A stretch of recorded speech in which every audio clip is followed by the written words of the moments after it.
berarti dia memang butuh bantuan jemput bola ya? Iya, ini lebih mudah kita akses pakai motor. Allah tuh mungkin ngabulin permintaan saya ya. Saya seneng kalau begini datengin. Tujuan pasukan putih itu untuk meningkatkan kemandirian yang tadinya berat menjadi sedang.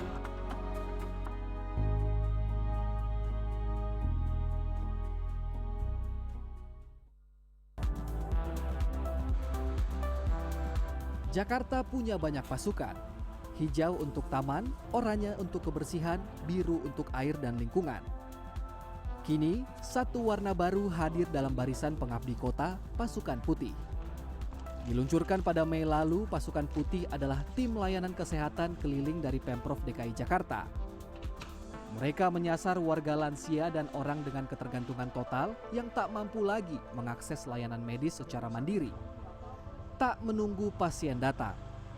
Merekalah yang datang menyapa, menyusuri gang, membawa alat medis dan menawarkan harapan.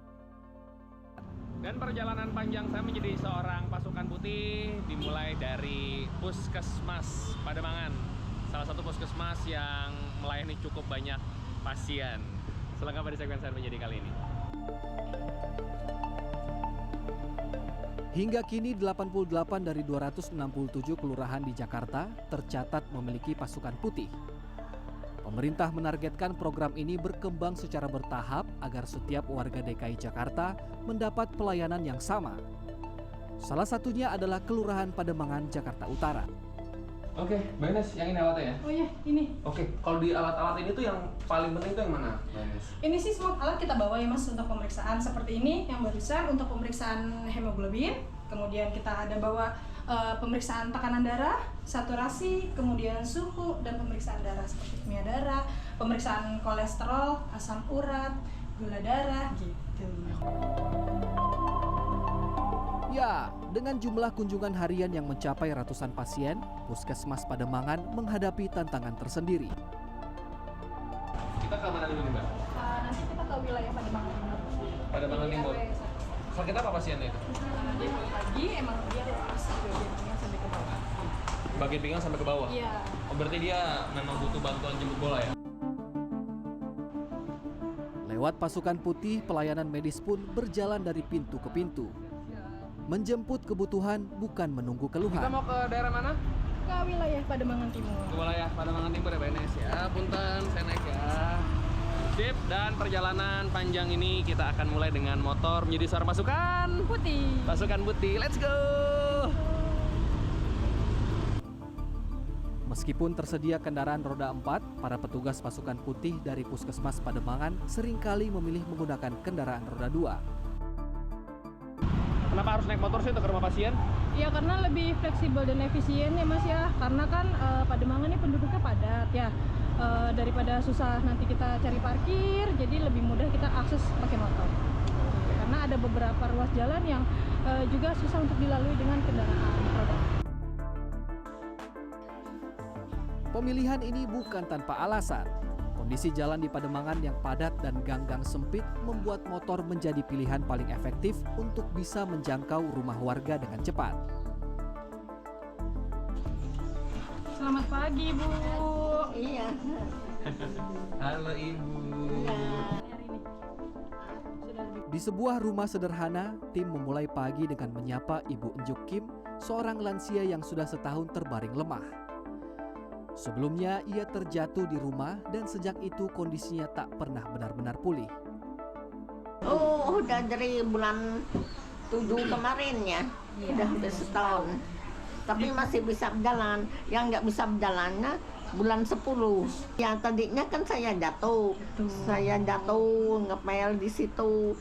Sininya di sini terbentur sampai ke pundak. Udah dironsen tuh. Dalam kunjungan ini, serangkaian pengecekan rutin dilakukan. Mulai dari mengukur tekanan darah, suhu, hingga kadar oksigen lewat oximeter. Paraplegia Mas Itu untuk apa tuh? diagnosa. Jadi dia lemas di bagian pinggang sampai ke bawah gitu keluhannya. Bahkan pemeriksaan darah seperti hemoglobin, asam urat, kolesterol, dan gula darah juga tak luput dari perhatian. Semua data ini langsung tercatat oleh mesin canggih yang terintegrasi dengan sistem kesehatan Inkes DKI Jakarta. Hanya saja masalah sinyal seringkali menjadi tantangan, terutama di area-area tertentu yang sulit dijangkau. Biasa nih kalau di permukiman yang agak cukup rapat, selain harus saling bergantian, ini permasalahan sinyal. Jadi agak sulit untuk mendapatkan sinyal. Alat portable ini memegang peran penting karena setiap data pasien langsung tercatat dan tersimpan dalam sistem kesehatan yang terpusat. Ini memang alat yang khusus diberikan untuk pasukan putih. Jadi saat kita melakukan pemeriksaan pasien, seperti pemeriksaan darah, tadi mengukur tanda-tanda vital, itu langsung masuk datanya ke dalam monitor tersebut. Gitu. Oh, berarti mirip kalau kita ke puskesmas langsung, kan data kita terinput langsung terintegrasi semua tuh. Meski sudah terdaftar untuk fisioterapi, kunjungan pasukan putih ini tetap menjadi prioritas. Sebab di usia senjanya nenek hidup sebatang kara. Hanya tetangga yang kadang datang memberi bantuan, sekedar menyiapkan makanan atau sekedar menemani bicara. Tergugah hati saya itu karena kan nenek nggak ada saudara jauh, berkunjung cuma sekali-kali, terus anak nggak punya, suami nggak ada. Sama ibu?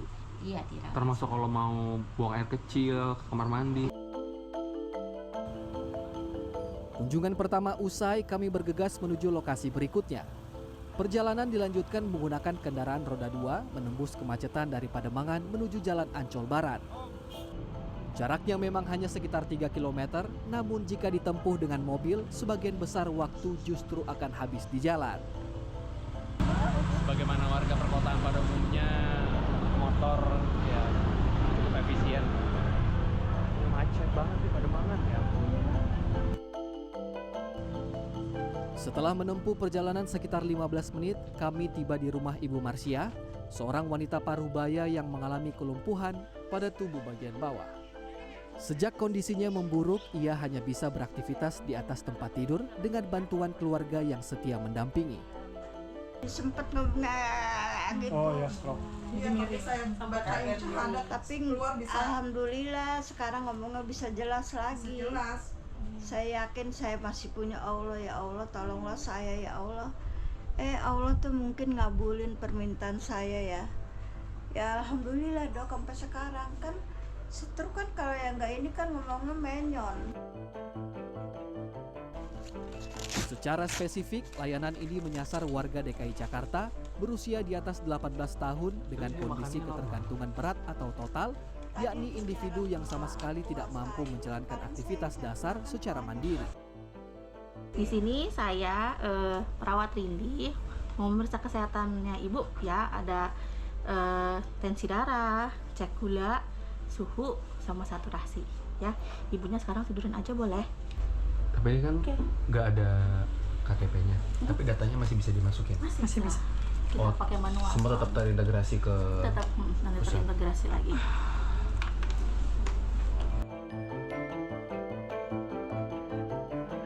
Di kawasan permukiman padat, ruang gerak terbatas, udara pengap dan cahaya matahari yang nyaris tak pernah sampai ke lantai dasar membuat kondisi pasien kian memprihatinkan.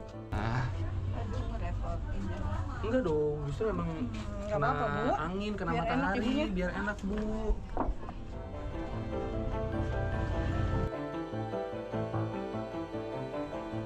Sudah beberapa hari ia tak keluar rumah.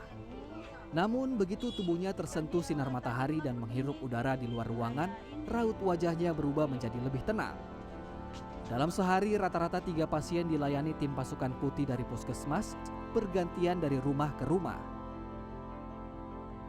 Tang motor saya ketibas mobil kontainer belakangnya. Jadi saya jatuhnya ke sini. Kalau jatuh ke sini mah tamat riwayatnya. Lama tuh nggak kemana-mana, bengkak kan kaki, nggak kemana-mana. Sedangkan kita kan makan tidur, minum manis kita. Jadi kita nggak tahu. Akhirnya jadilah diabetes. Ya, tak hanya kondisi kaki yang mengecil, pasien ini juga menghadapi komplikasi dari diabetes. Saya seneng kalau begini didatengin, apalagi yang datang ramah-ramah. Jadi cepat sehat ya Bu ya. Alhamdulillah, amin. Bapak juga mudahan pada sehat-sehat semua. Melayani puluhan pasien yang menjadi target Puskesmas Pademangan setiap harinya, tim pasukan putih tentu dihadapkan pada berbagai rintangan. Ya mungkin dari jalanannya yang berliku-liku, nyari alamat bisa jadi kan. Terus mungkin ada beberapa dari internal kayak keluarga gitu yang emang agak kurang kooperatif. Kisah pasien ketiga menunjukkan bahwa pendampingan rutin bisa membawa perubahan nyata. Ia memang belum sepenuhnya pulih, tapi kini bisa berjalan dengan alat bantu, sebuah kemajuan besar dari kondisi sebelumnya.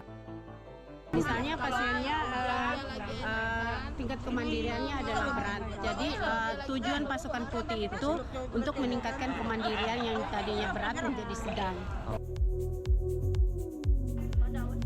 Kunjungan pasien memang sudah dilakukan sebelumnya melalui puskesmas atau keperawatan kesehatan masyarakat.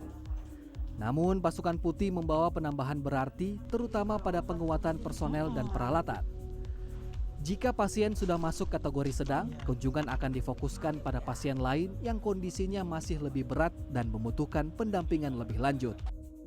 Sehari rata-rata kami melayani 400 sampai 500 pasien.